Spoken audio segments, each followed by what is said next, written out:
I would say there's definitely some crossover as far as the skills go. The main one being deceit and deception, because magicians, we're professional liars.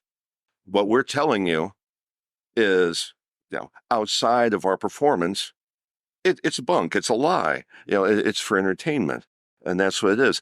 So as far as my understanding of scams and cons, there's obviously also deceit and deception, but the convincer for them is that it's real. And I think for the scammer, the con artist, they are maybe taking advantage of the baser instincts of people, a big one being greed.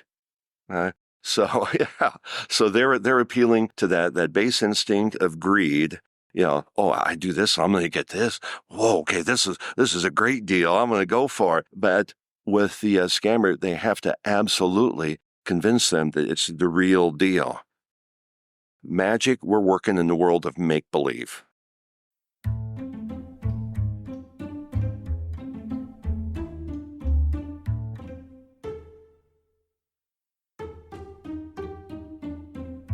As John Johnson just noted, there are lots of similarities between magicians and con artists. Now, John is a magician, and it's his job to make us laugh and bring joy. Con artists just want our money. Their goals are different, but to perfect their craft, they must both master the tools of misdirection, convincers, and a convincing patter. I'm Jim Grinstead, and I recently attended a magic conference where I asked working magicians about the similarities and differences between magicians and con artists. Today you'll hear what they have to say.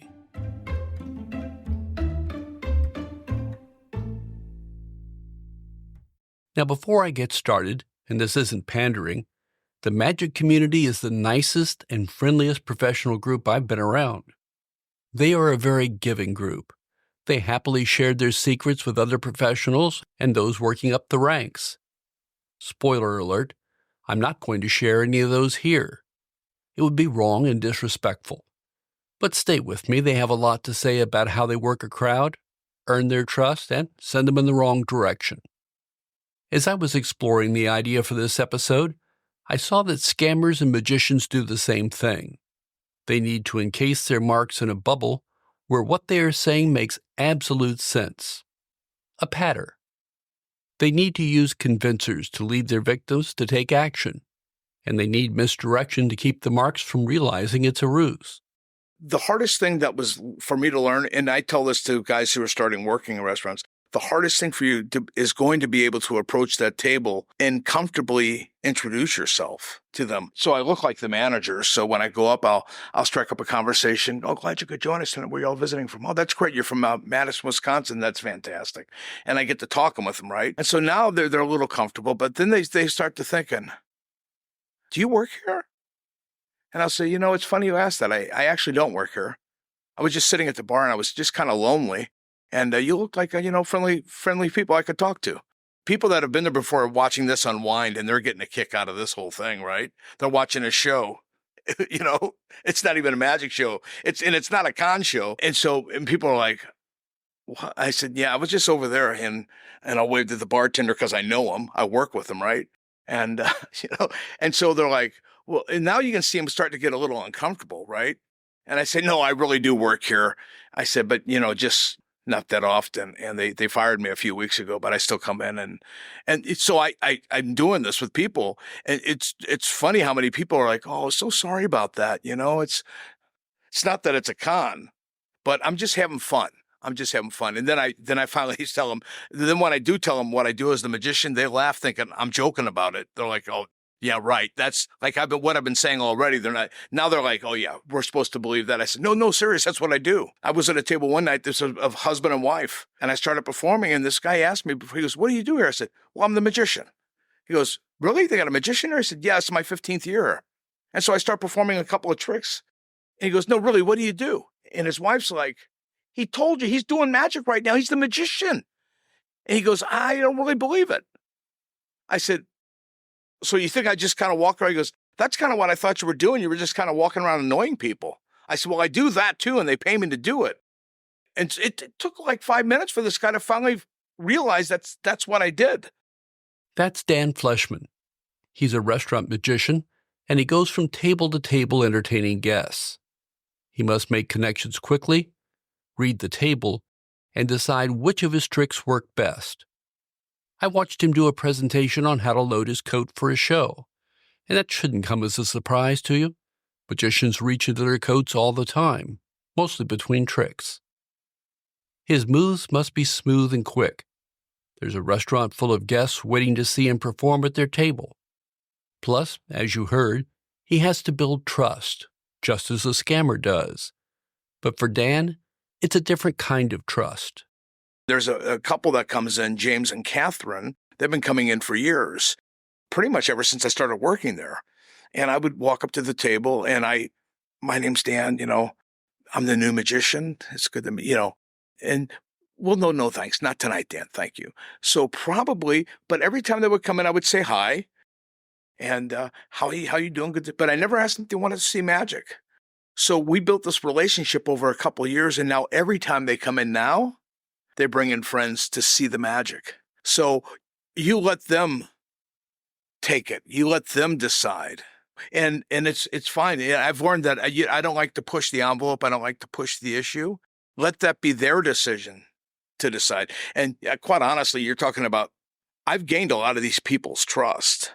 I mean, I could easily con some of these people. I mean, seriously, if I really wanted to, if I knew the con game or these are people I know, I probably wouldn't do it. But if I was a degenerate and that was my cup of tea, I could be, wow. But I don't want to go. I want to keep my job. I don't want to go to jail either. After the interview, Dan asked to look at my pen. He examined it closely and asked if I knew it could write underwater. No, I didn't. He told me it would write other words, too.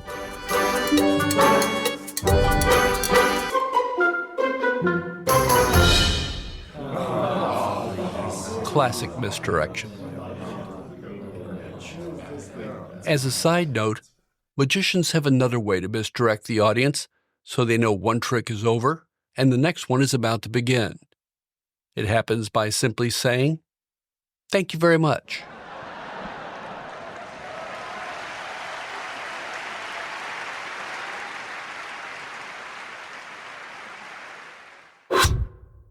I'm interrupting myself because I need your help. In nearly 3 years, I've produced more than 100 episodes of Scams and Cons. By choice, I paid all the bills out of my pocket. But now it's time to take the show to the next level, and I need your help. I'd like you to become a supporter of the podcast. Like a lot of shows, I'm using Patreon to make that possible. Unlike other shows, your support won't buy any special episodes that others don't get to hear. I value all my listeners, and I don't like separating them into the haves or have-nots. So here's my ask. Visit patreon.com and search for Scams and Cons. Pick a support level that's right for you and sign up. If you want to know the details of what it costs to produce the podcast, read the About section where I lay it out. You can do that before picking a level of support. Regardless, the podcast will always be free to hear, and I hope you'll show me some love by becoming a supporter. Thanks. Now back to the show. Scammers use misdirection in other ways, especially in this day of artificial intelligence. I was on my way to work. My phone rang. It was my son. He was crying. He said, "Dad, I was in an accident. I hit another car being driven by a pregnant woman. My nose is broken. They arrested me. I'm in jail. They assigned a public defender to me. His name is Barry Goldstein. You need to call him. You have to get me out of here. Help me." I said, "Brett, I'll call him and I'll call you right back." He said, "You can't. They took my phone. Help me, Dad." I'm a father. I'm a lawyer. My son's in trouble. A pregnant woman was hurt. He's in jail. I'm in action mode. Before I could do anything, my phone rings again. It's Barry Goldstein. "I just met with your son. He's hurt. He has a broken nose, but he'll be okay. He hit a car being driven by a pregnant woman. She was taken to the hospital. They arrested your son because he failed the breathalyzer test at the accident scene. I said, wait, my son would never drink and drive. He said, Brett told him that, but he had an energy drink that morning, and that may have caused the failed test. He said I should take some steps if I wanted to bail my son out. I said, of course I want to do that. He said, well, I'll give you the phone number for the courthouse, and here's your son's case number. You should call the courthouse and bail him out. I immediately called the courthouse. They answered correctly. I tell them why I'm calling. They said, what's your son's name? They asked for the case number. They said, yes, your son's here. Bail was set at $90,000. You need to post 10%, $9,000 to bail him out, but there's a problem. So what's the problem? The county bail bondsman was away on a family emergency, and he's not available. He said, but there is a solution. You can post what they called an attorney's bond. I said, I'm an attorney. He said, yes, but you'd haven't entered your appearance on behalf of your son. There's a Mr. Goldstein that did that. You should perhaps call him back and try to get him to post the attorney's bond. Hang up. I call Mr. Goldstein back. Mr. Goldstein, can you post the bond for my son? Yes. You need to wire me $9,000. He said, I'm a member of a credit union, so you need to take the cash to a certain kiosk, which will get the money to me. And I'm scheduled to leave for a conference in California. I'll be leaving to the airport in 2 hours, so you need to move quickly. I learned later that kiosk was a Bitcoin kiosk that would convert the money to cryptocurrency. I hang up. All of these calls happened in 2 minutes. This is the first time I had a chance to think. I called my daughter-in-law and suggested that she call work and tell them that my son wasn't going to make it today because he was in an accident. A few minutes later, FaceTime call from my son. He's pointing to his nose. He goes, my nose is fine. I'm fine. You're being scammed. That was Gary Schildhorn testifying before a congressional committee. He's an attorney. The scammer used misdirection, a convincer, and a pattern to get Schildhorn to act. They used fear to get him to act quickly before he had a chance to think. Fortunately for Schildhorn, family members were able to think more clearly, and they saved him from making a really bad decision. I sat there in my car. I was physically affected by that. It was shock and anger and relief. I decided that I would try to keep Mr. Goldstein engaged in the scam while I invited law enforcement to become involved. I contacted the Philadelphia police, and they said because I had not lost the money, they couldn't help me. I called the local FBI office. They said, look, there were burner phones and cryptocurrency. They were aware of the scam and that they were unable to bring back cryptocurrency once it was out of the country or wherever it went. And so they were unwilling to get involved. And that left me fairly frustrated because I had been involved in consumer fraud cases in my career, and I almost fell for this. Here's another take on misdirection. It's focus here. This is the part I want you to remember. Don't focus on this, which is the actual procedure that happened. I mean, if you talk to people after they've seen a magic show, and I've had people come up to me, they'll describe what happened, but it's not really what happened. It's what their brain remembers of what happened. And often it's far more miraculous than what I actually did. And part of it is because I've emphasized the parts that I wanted them to remember and to forget the procedures that might not seem on the up and up. That's David Parr, and he has one hell of a show. He appeared on the television program Penn and Teller's Fool Us, and he fooled them. He has the trophy to prove it. One of his tricks involved a story about Wild Bill Hickok. Hickok died at a poker table holding 2 aces and 2 eights. It's now known as a dead man's hand. I asked him later about the trick and realized I'd accidentally learned how it was done. David was kind enough to dance around my question, but it would be wrong to include his answer here. Let's just say that he pointed out that the eye doesn't always see what it thinks it sees. We can now come back to David, where he elaborates on that idea. Some things you'll notice, like at the end of the thing I did with the Dead Man's Hand, the poker deal thing, I recapped what I wanted them to remember later on. And that was, these are the cards you gave to me. I had no control over where these cards ended up. Isn't that true? Because you made all the choices, and they have no choice but to answer yes to all of those because they're true statements. But they're not quite accurate because I've done secret stuff, right? So that's me planting in their brain the part of it I want them to remember. That's also a scammer's job, to plant things in the mark's brain that helps them believe the tale is true. It's that belief that allows them to fill in the blanks and reject reality. At that point, they're willing to hand over their money. Now, magicians don't steal your money, but they must also misdirect people. The magician wants your attention, especially if they're a restaurant magician. A lot of times you go to the table, and a lot of the kids, it's not that they don't want to see the magic, they're maybe shy, not like try to fool me type of thing, but they're on their iPads, they got their phones. There's so many distractions now that you have to deal with when you're at this restaurant. And when I go to a table, if they're on their phones, I tell the parents, I said, hey, turn those things off. If you want me to perform, you got to turn those off, man. Silence them or whatever. The parents will say, come on, watch the magician. And I'll tell them, no, just let them do the thing. They'll come around.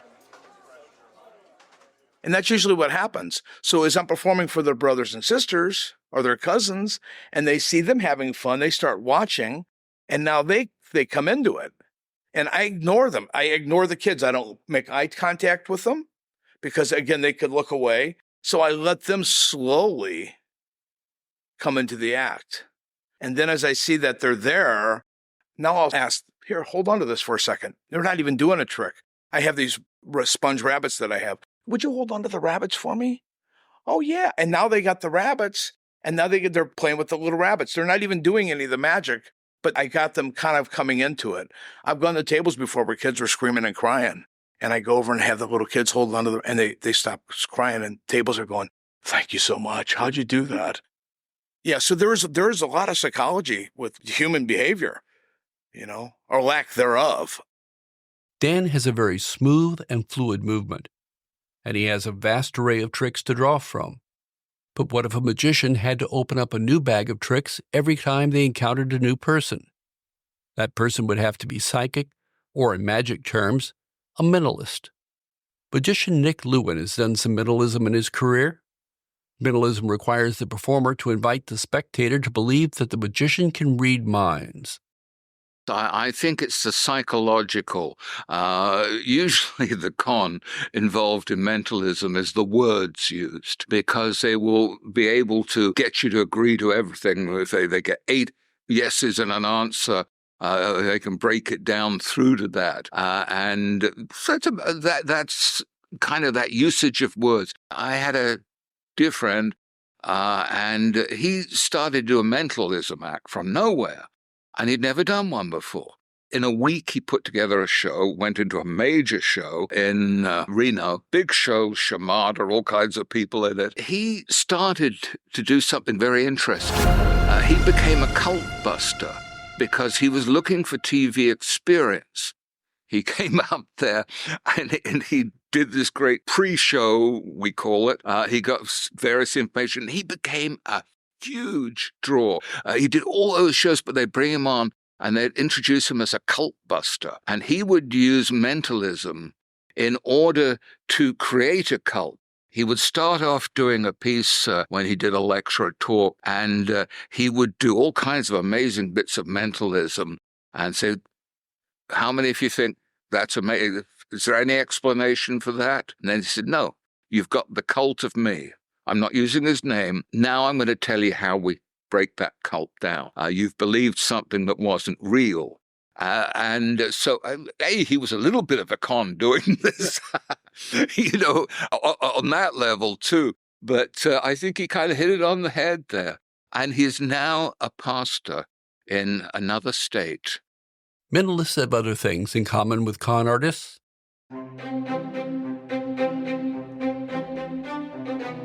I have been a fan of mentalism. I'm a magician, but I've been a fan since I was a very young kid. And we had some wonderful mentalists, and they're gutsy people, I have to say. I mean, they work out on a limb. The tricks are really the mentalism effects, whatever you want to call them, through. But it's basically a con because you're saying you can read minds, and people believe it. And people do believe this stuff. I know. We go out, we do what we do. But a mentalist, it's a little different. And I've got a very good friend who's a mentalist, and we've worked together many, many times. And I've seen him get carried away. Because eventually, at a certain point, a mentalist very often reaches a point where they actually believe that what they're saying is true. And they move from, doing some kind of a thought projection or something, and they move over into giving advice. Very dangerous.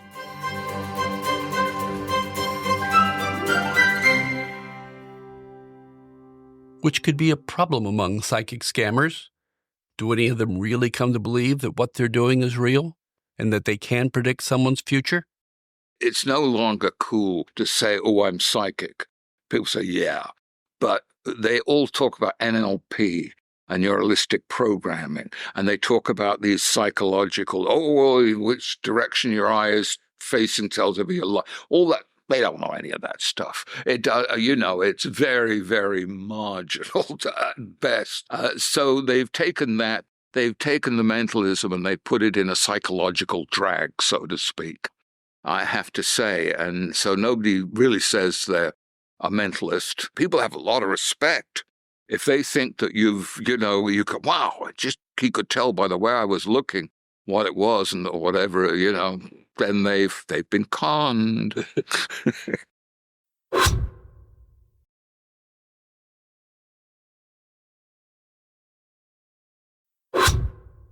If you answer your phone, you know quickly whether it's a scammer on the other end. They have a script, and when they begin, you recognize a script you've heard dozens of times. John Johnson, whom you heard from at the beginning of this episode, said that as impromptu as it may sound, magicians also work from scripts. Most phone scammers hew closely to their scripts and rarely vary. Magicians, on the other hand, must be more flexible.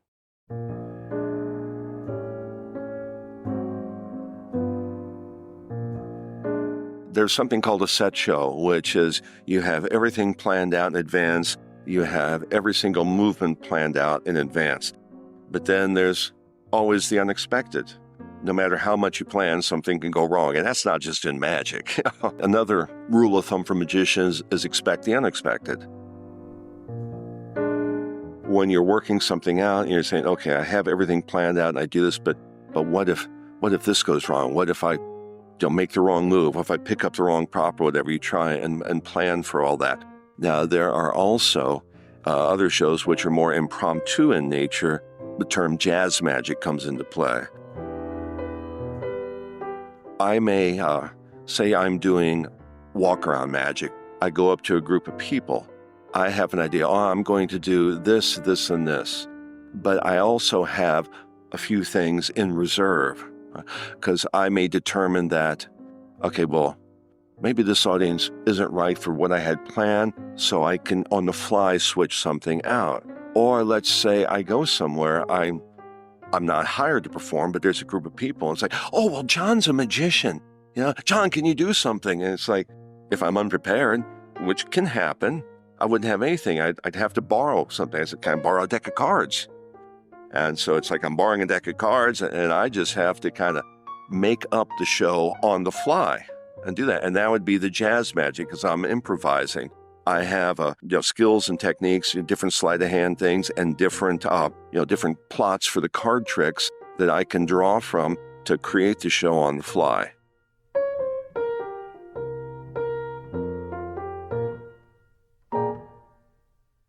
Let me redirect you and have you focus your attention on convincers. Convincers are the things that make you believe something is true. It proves the trick that has just been performed, or in the case of scammers, it proves the story you've just told them is real. Take time travel scams. Someone might tell you they're from the future, but if so, why aren't they rich? They would have known what happened in the stock market or other events that made people wealthy. But then there's the matter of going back to a time before the time travel machine was invented. Details can be pesky things. But magicians have a way of allowing the spectator to convince themselves. Here's David Parr again. The mystery people are just like, they're along for the ride. Like, if you tell them something's true, they're fine with it. They're not going to challenge it. Because to them, it's just like, this is all about pretend. It's all make-believe. And it's fun. That's the fun. But the puzzle people, the fun for them is the trying to figure it out. There's very intelligent or observant people will sometimes hit on a method. But usually, human beings tend to complicate things, overcomplicate things. And the correct solution is usually far simpler than what people come up with. If the audience thinks I'm being a genuine person and I'm being sincere and being myself, then they don't think I'm trying to trick them. Like they trust me, right? And so if I'm sincere, I come across as guileless when really they know they're seeing a magic show, so there has to be guile involved. But Nick has one more trick that he hopes you'll take him up on.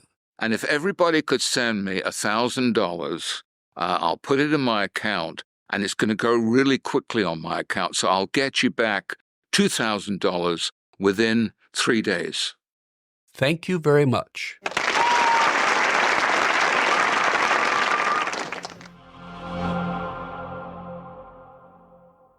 If you enjoy Scams and Cons, tell your friends and encourage them to listen. And please give us a 5-star rating wherever you listen. Your ratings really do make a difference. Lastly, I'd be grateful if you'd support the show via Patreon. Your support will help the podcast grow to the next level. Just go to patreon.com and search for Scams and Cons, or use the link in the show notes. Thanks for listening.